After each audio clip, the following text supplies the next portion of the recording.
دوستان گرامی، برباد گلستان کرنے کو بس ایک ہی الو کافی تھا۔ ہر شاخ پہ الو بیٹھا ہے، انجام گلستان کیا ہوگا؟ ادھر دنیا 5G 6G 7G پر جا رہی ہے اور یہاں ہمارے یہاں میسج ہی اوپن نہیں ہو رہے۔ فری لانسنگ کی سب سے بڑی سروس آن لائن فائیور نے آفیشلی اعلان کر دیا ہے کہ پاکستانیوں کو کام مت دیں، کیونکہ یہ کام میں تاخیر کر رہے ہیں۔ وجہ وہی کہ انٹرنیٹ کا سلو ہونا اور تاخیر کا شکار ہونا۔ یہ فائر وال ہے یا ویسے ہی نیٹ کو سلو کر دیا گیا ہے؟ یہ تو طے ہو چکا ہے۔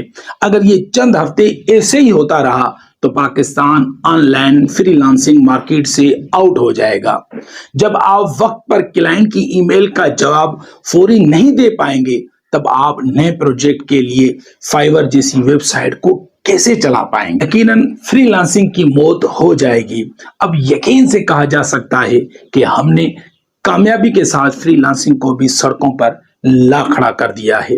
یہاں پر مجھے شاکر شجاع آبادی کا شعر یاد آتا ہے۔ اے سیاست دے بڈھے مکاراں دے ہتھ وچ، اے مکتب ادارے گواراں دے ہتھ وچ، خدا اس ملک نو سلامت جیا رکھے، اے شیشے جا گھر اے لوہاراں دے ہتھ وچ۔